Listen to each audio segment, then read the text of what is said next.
யூடியூபில் பார்த்தீங்கன்னா தற்பொழுது மிகவும் பிரபலமாக இருப்பவர் தான் விஜய் சித்து. அதாவது அவர் ஆரம்ப காலகட்டத்தில் செய்த பிராங்க் வீடியோக்கள் மிகவும் ஃபேமஸ் ஆனது.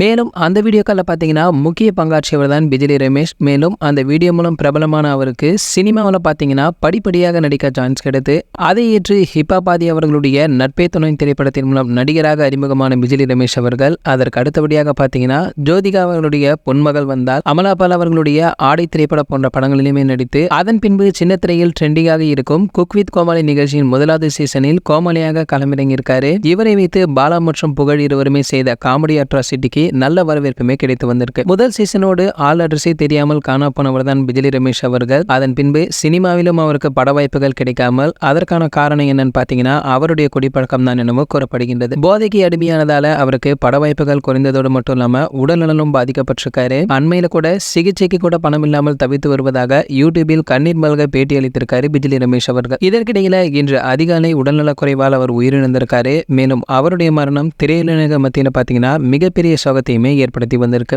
இறுதி சடங்கு இன்று மாலை 5 மணிக்கு எம்ஜிஆர் நகரில் உள்ள அவருடைய இல்லத்தில் நடைபெற இருப்பதாகவும், மேலும் பிஜிலி ரமேஷ் அவருடைய மறைவுக்கு ரசிகர்கள் பலருமே சமூக வலைதளம் வாயிலாக இரங்கல்களுமே தெரிவித்து வந்துட்டு இருக்காங்க. அந்த வகையில் தற்பொழுது சூப்பர் ஸ்டார் அவர்கள் பிஜிலி அவர்களுடைய குடும்பத்தை தொடர்பு கொண்டு ஆழ்ந்த இரங்கல்களையுமே தெரிவித்து வந்திருக்காரு.